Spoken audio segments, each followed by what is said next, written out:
What is the worst book you've ever read? I'm not talking about something that's just kind of boring, or something where it had one or two okay ideas, but the plot and characters sucked. I'm talking about something that's just so egregiously terrible that it makes you frustrated and angry and disappointed in humanity beyond any reasonable measure. Those are the kind of books I'm going to talk about here today. These are the top 10 worst books I've ever read in my life. Now, the rules for this are obviously, 1, they have to be books that I've read. 2, I'm not going to put entire series on here because series generally have ups and downs. This is just about individual entries. And 3, they're going to be massive spoilers for all of the books that I mentioned, so if that bothers you, just skip to the next one. Or put it on mute so that my watch time stays better, because, let's be honest, I need some of that. This is the introduction song. It's not very good, but it's not too long. Number 10, The Twilight Saga, New Moon. I can already hear what you're thinking. Oh, he's making fun of Twilight. What an original idea. Well, okay, yes, pretty much everything that can be said about how bad Twilight is has already been said by this point. You know, the movie came out almost 10 years ago. We know that they're bad. But the thing is, of the 4 books in the series, which I have read all of them, 3 of them are just like regular bad. You know, they're not civilization ending or anything. Whereas New Moon is on a whole different level. See, the plot to this one is that Edward and Bella break up at the beginning and Edward moves away. This causes Bella to stare out the window and have nightmares for like 4 months. And then she decides, fuck it, I'm gonna actually go out and have friends again. So she becomes friends with Jacob and then finds out he's a vampire. But then she goes cliff diving, and Edward thinks that she committed suicide for some reason, so he tries to commit suicide by walking out into the sunlight, and other vampires will see him and they'll be mad that he's showing himself to humans, so they'll kill him. Now, at least the other 3 books at least tried to have conflict. You know, they had an actual villain that the characters were trying to fight against, and there was conflict there, you know? Whereas this one is just Edward and Bella both being dumbasses, and them trying to save Edward, who, I mean, I guess if you like the series, if you like the character of Edward, then you might have felt something, but I obviously did not.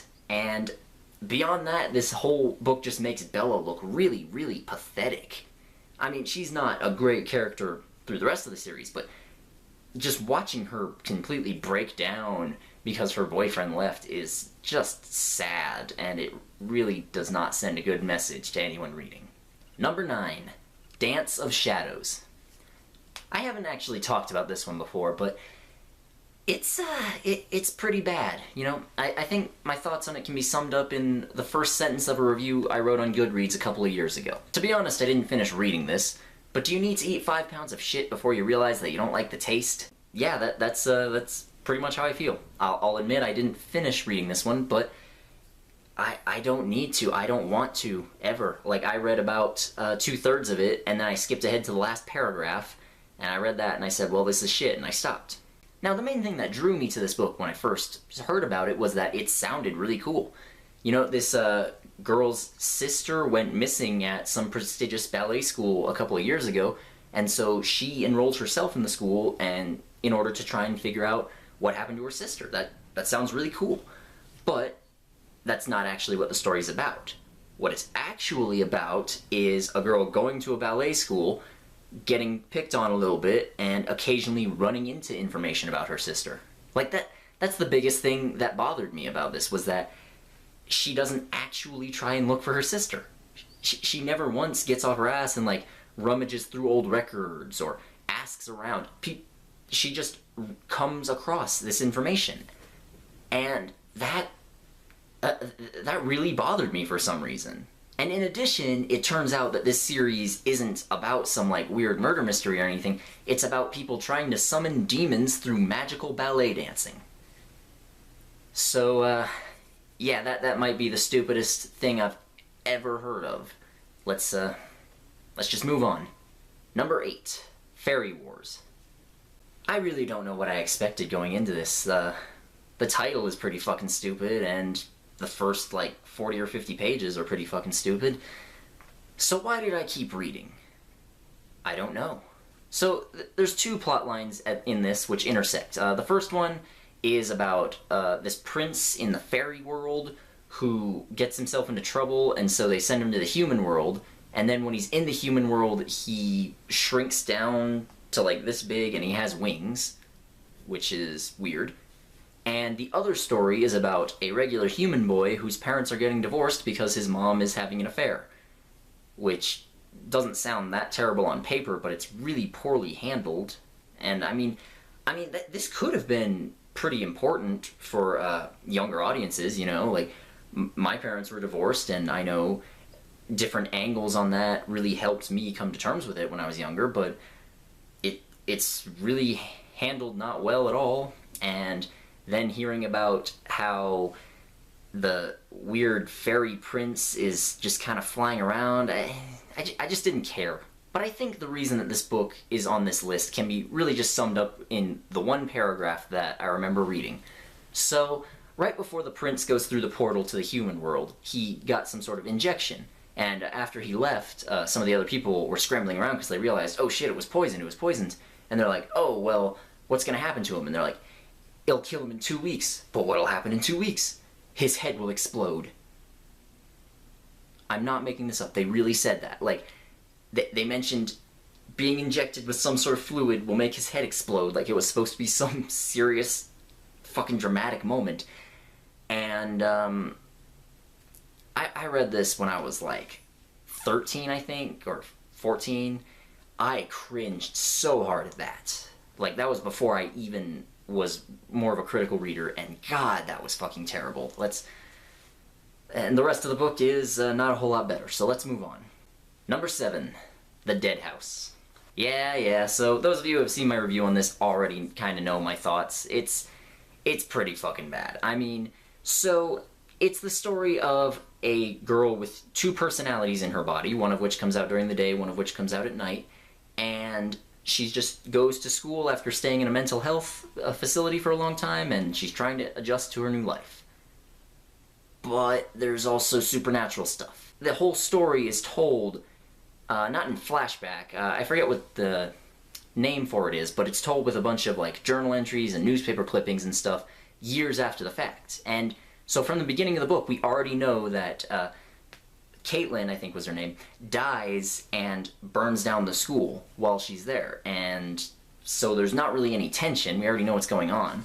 And maybe the author was trying to make it seem ambiguous about whether there was actually evil spirits or not. Well, it's not ambiguous. It's very, very obvious from the get-go that there's evil magic shit going on. And so there's just no tension in this at all. And above all, it's fucking boring. Like, seriously, absolutely nothing happens in this for so long. And then the ending comes and you just don't care. And I hate to bring this up, but it is a little bit offensive to people with mental illness. They get enough shit, and I really don't think this book needs to pile onto that. Number 6, Atlas Shrugged. This is the second one that I'm kind of cheating on, because I'll admit I didn't actually finish this one either. But I did read over 450 pages of it, which is only about a third of the actual length of the book. Like, yeah, this thing's a fucking monster. And I really just didn't want to read any more of it. Like, I got the idea. You know, Ayn Rand, for those of you who don't know, she created this philosophy called objectivism, which is kind of just another way of saying being a selfish asshole. Because, you know, it talks about how you're never really supposed to help other people, you're only supposed to look out for yourself, greed is good because it helps society somehow. Yeah, it's just really weird, and the entire book is just a thin plot and thin characters meant to convey that. And above all, it just takes forever to say anything. Like, apparently in a speech near the end of the book, one of the main characters talks for 75 pages, basically, and just repeats himself over and over. And I heard about that, and I was like, that can't be real. So I actually went to that part of the book and read it, and yeah, it's real. It goes on for 75 fucking pages, and it's just a guy repeating himself over and over again, talking about how I should only look out for myself, and you should only look out for yourself, blah, blah, blah, blah, blah. And so, I really just don't like reading books that are meant to push an agenda in general, but this one is way, way worse in that regard than anything else I've ever seen. Number 5. The Divergent series, Allegiant. Most of you have probably heard of the Divergent series. You know, it came out right in the pinnacle of that giant Hunger Games craze, where everything was just ripping off Hunger Games wholesale. And I didn't read all that many of those total rip-offs. You know, I read a bunch of stuff that was inspired and had some of the similar tropes, but I didn't read the wholesale rip-offs with the exception of Divergent. And the first book, for my part, I thought was okay. You know, it had a lot of dumb stuff, but it also had a kind of neat world, some okay characters, some okay action, and it was written in such a way that I breezed through it in only a couple of days. The second one was bad, but it wasn't like earth-shatteringly bad. And I don't really know why I decided to read the third one, but I did, and holy fuck, it was stupid. For those of you who don't know, the premise of this series is that in a post-apocalyptic Chicago, which has a big fence around it so no one ever leaves, society is divided up into a couple of factions, and each faction represents a certain trait that people have, like honesty or bravery, selflessness, yada yada yada. And so, it seems a little weird at first because, well, why would people only really have one personality trait? And the main character is what's known as a divergent because she actually fits into multiple personalities, and a lot of people have made fun about this online, just saying, so what, she's a normal person? Well, in the third book, they actually leave Chicago, they find out the rest of the world isn't totally destroyed, like, it's pretty fucked up, but it's not completely destroyed, and that is literally the twist. Divergents are just regular people. Like, some people are just, I believe they call them genetically damaged, so they only focus on, like, one personality trait, and divergents are just normal people. So that's what makes the main character, Triss, that's what makes her special. She's just a normal fucking person. That, oh man, that might be the stupidest plot twist I've ever read. Maybe... No, I really can't think of anything stupider than that. And in addition, the writing of this just went from really simple and quick pace to feeling more lazy than anything. So that, like, even though it was simple to read, it took me longer to get through this one, just because I had to keep stopping and looking over what was being said several times. And the ending is just really pointless. Like, Triss sacrifices herself for no reason, really, and then everyone is sad. Because, hey, she wasn't enough of a Mary Sue already, right? Number 4, The Host. This is the second Stephenie Meyer book I put on here, and I would just like to clarify, I don't hate her. I think I'm sure she's a normal person, I'm sure she's fine, but good lord, her writing is fucking weird. The Host is a story about how aliens came to Earth, and they're like these little spirit things that can go inside human bodies and take them over. Okay, that's kind of interesting. And by the time the story starts, most of the humans are already dead or have been taken over, and only a couple are running around. But then the main character, Melanie, gets captured, gets spirit put into her, but she doesn't go away. Like, she's still alive inside her head, it's just the spirit controls her body. So from there, the spirit runs around, falls in love, obviously, because it's Stephenie Meyer, what the fuck else would happen, and that's about it. So this isn't the most original idea, but when I heard about it, I thought it had potential, at least. You know, but when you go down to it, the world building makes no sense, the characters are all cardboard cutouts, and there's a lot of weird rape shit in this. Like, how Twilight sort of, kind of, a little bit glorified abusive relationships, this one is more... like, there's a lot of uncomfortable scenes in it. So there's a scene that I can remember vaguely where the spirit controlling Melanie's body, I believe her name was Wanda, the spirit was kissing this dude, and inside her head, Melanie is going, "No, don't stop, what are you doing?"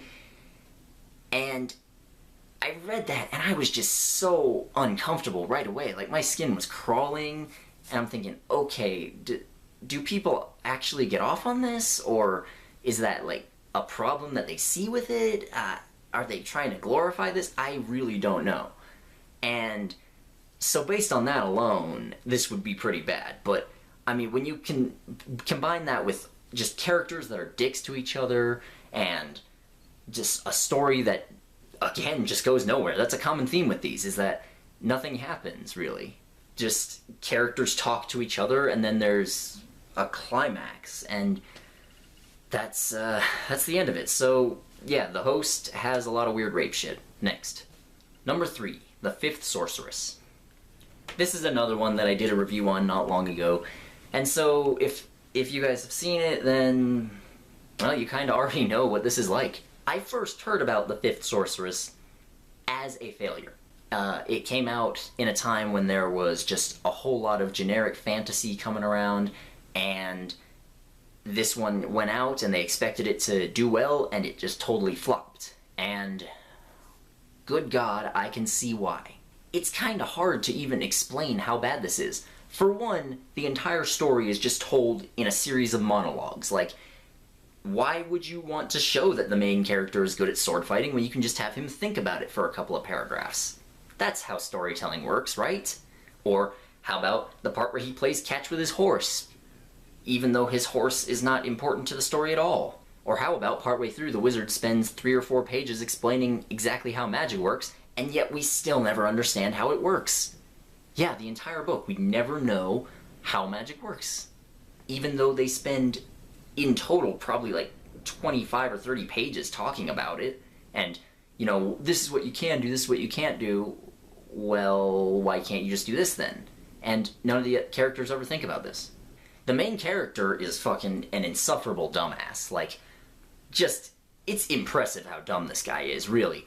I think he describes 3 different women as the most beautiful woman he's ever seen. He always trusts everyone he meets implicitly, except for people that he should trust. Like, people that he shouldn't trust, he trusts right away, and then he gets screwed over. People that he shouldn't trust are apparently suspicious, I guess. I don't know. And the main plot of this is that the bad guys want to, what else? Take over the world, using 5 sorceresses. But not only that, they want to kill all the other living things except for themselves, and then they want Tristan and his sister and themselves to all start having children until eventually the whole world is just populated by their inbred babies. And that's kind of gross. And that's not even getting into the weird rape shit that this one has. Now, I don't know if the author, Robert Newcomb, has issues or certain fantasies, and if he does, I'm not gonna kink shame him. Okay, you do you, man. But there is a lot of female on male rape in this. Like a lot. The main villains do it several times, including to Tristan. Like, Tristan gets raped twice in this. I'm not making that up. He gets raped once because, like, he's having sex with a girl, and then near the end, it turns out that she's one of the sorceresses, but he gets saved before he finishes, which is not really a sentence I ever thought I'd want to say. And then at the end, he gets raped all the way, and the sorceress actually gets pregnant. And then after they sort of defeat the others and she's lost her powers, she commits suicide by jumping off of a ledge, and then Tristan cuts their child out of her and buries her. Yeah, that's pretty fucked up. That's pretty fucked up. In fact, all the violence in this is pretty fucked up, but that's not necessarily a bad thing. And even the parts of this that aren't absolutely terrible are just generic fantasy crap. Just utter horse crap. Okay, I'm already getting a little flustered, and it's gonna only get worse from here, so let's move on. Number 2, Blood Rose Rebellion. So, the way Divergent is a young adult novel, which is almost just a wholesale ripoff of the Hunger Games, this one isn't a ripoff of just one book so much as an entire subgenre. Like, young adult fantasy. That's a pretty saturated genre at this point. And there's a lot of tropes and character archetypes and stuff that we've seen before. This takes them and does it, not even poorly. Horrendously? No, that doesn't quite cover it either. Like, literally everything about this book is bad. Literally everything. I honestly can't think of a single good thing about it. During my review, I said that the prose was kind of good, but I looked at it later and I just can't. I can't bring myself to repeat that. Even the prose it's bad. It's written bad. So this is the story of a young English aristocrat named Anna, and Anna can't use magic, and in their world, only aristocrats can use magic, and most of them, I think all of them can. And she can't, though. There's something wrong with her. And because of this, she has turned her brother into a cripple, and she's also kind of an outcast. But at the beginning, there's one dude who is still kind of in love with her, and he tells her, look, we can't see each other anymore because I'm going to marry your sister. And as this is happening, her sister is, like, doing this thing called her debut, which is where she basically introduces herself to all of the other aristocrats in England, and she just puts on this huge magic light show, basically. And it basically determines her entire life from there on. Like, it determines if she can marry into a good family, it determines if she's well-respected or if people hate her. This determines her whole life, and Anna, after seeing that her boyfriend, or whatever he is, doesn't want to be with her anymore, she gets really pissed and purposely wrecks all of her sister's spells, which go off, and she's lucky she didn't kill anybody, quite frankly, because it sends a bunch of fire flying all over the place, and it totally screws her sister over for years and years to come. Those aren't the actions of a frustrated, normal person. Those are the actions of an irredeemable cunt. And the book doesn't treat it that way, though. The book treats it like Anna is just, oh, okay, I made a mistake, let's move on. Like, no, bitch, you fucked up big time. And she does things like that several other times throughout the book. So after the debut, her and her grandmother flee to Hungary because they have relatives there, so they're just gonna wait there till the heat dies down.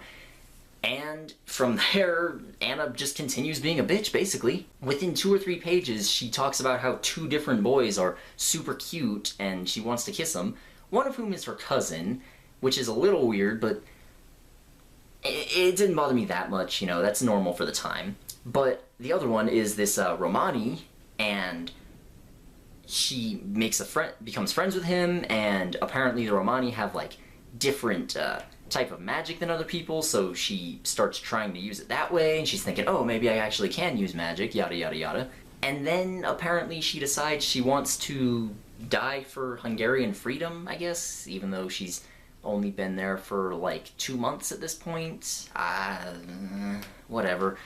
And even though she decides that she wants to die for Hungarian freedom, she screws over the rebels several times. Like, she screws over the Romani by exposing their secrets to the other magic aristocrats, and she screws over the rebels by not doing what she's supposed to do when she's supposed to do it, so they all get killed during a battle. As I was reading this, I'm just thinking, am I supposed to identify with this spoiled cunt? Like, am I supposed to feel sorry for her? Am I supposed to see her as a cautionary tale? I don't think I'm supposed to. It's not written that way. And the place where this fails far more than anything else is just the world building. Maybe I harp on this sort of thing too much, but the world building really is the corner for science fiction and fantasy stories.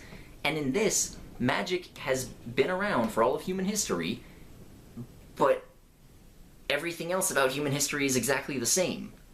Like, you still have the same countries, you still have the same royal families running those countries, you still have American colonies breaking off from British control, and I mean, just how do you come to the conclusion that magic would change nothing about any of this? I mean, at least in something like Battle SORCERESS, the author admits that the world would be a lot different, and he just didn't feel like doing it. So I can't really harp on that, but this one just... Let's go. Let's move on. Just go to number 1. I want to get this over with. And finally, number 1. The Lovely Bones. So, when reading books for school, a lot of people complain about the kind of books you have to read. And a lot of the time it's just because those people don't like reading in general, but other times it's just because of the books that they force you to read, and they just don't like them. They aren't their thing. And for the most part, in high school and middle school, that didn't bother me. You know, we read, you know, classic stories. We read To Kill a Mockingbird. We read Brave New World, 1984, Animal Farm. Those are mostly pretty good books. But when I was 15 years old, I was forced to read a contemporary fantasy. I'd classify it as fantasy, at least, that had been made into a movie only a couple of years earlier, and it was called The Lovely Bones. And it's all about a girl named Susie Salmon who gets raped and murdered in the first chapter, and then most of the rest of the book is just things happening. You know, like, Susie is in the afterlife, and it's mostly just her watching what happens on Earth. And at first I thought, well, that has some potential. You know, it could be a fun mystery thriller sort of thing, but at the same time we already know who the killer is, so I don't know. I was naive then. I thought maybe her family would try and be tracking down the person who killed her, but no, that's not what happens at all. I wish I could talk more about the plot of this book, but there really isn't one. It's her family is upset that she's dead, which I guess that's fair. Her mom starts cheating on her father, and then she moves and leaves him behind with her 2 other kids who, you know, they've already lost one family member. That's hard on them, but, you know, there's no need for you to, no need for you to help them through this, you cunt. Yeah, I think that was the first part of the book that really got to me. Like, wow, am I supposed to identify with this bitch? Because she just abandoned her family in their time of need. What a fucking... Jesus. Fuck her.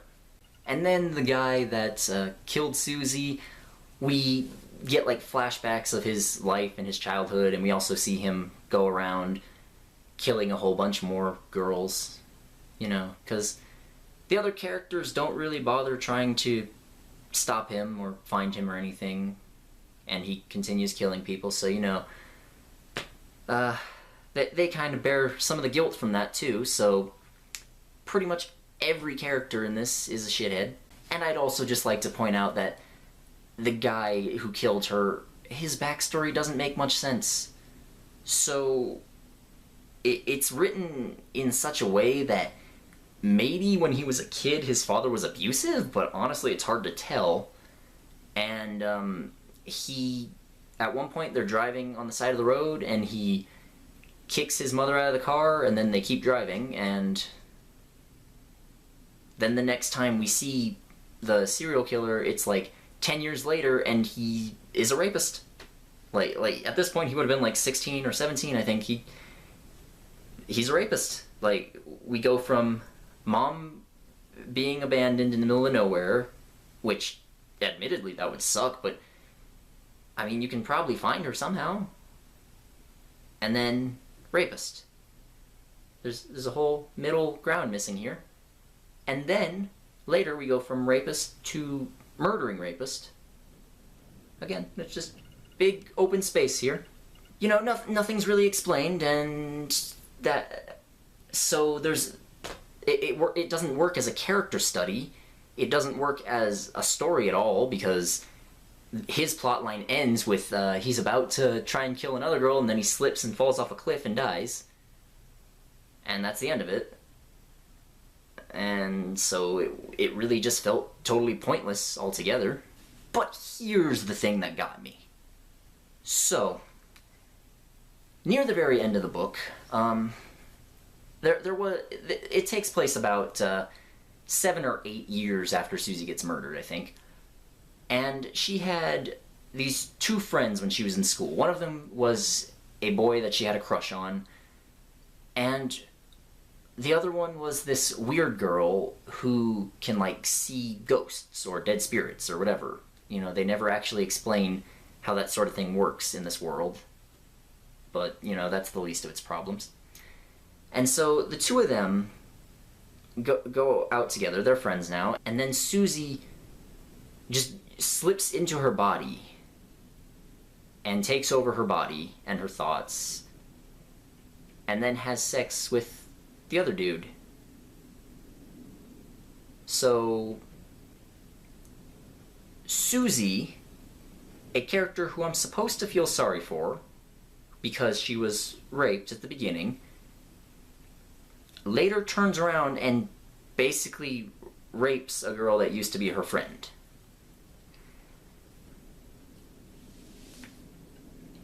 When I first read that, I literally got so angry that I got a headache. Which means this is literally the only book that I've ever read that has caused me physical pain. Okay?